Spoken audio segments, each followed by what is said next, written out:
You ask Tiger to solve.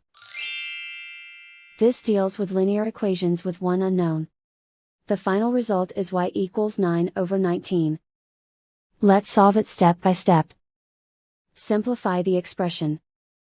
Expand the parentheses. Group like terms. Simplify the arithmetic.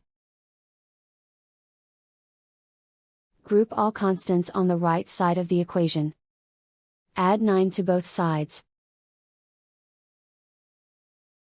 Simplify the arithmetic.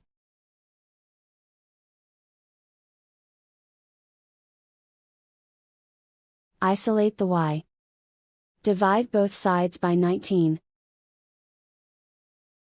Simplify the fraction. And so the final result is y equals 9/19.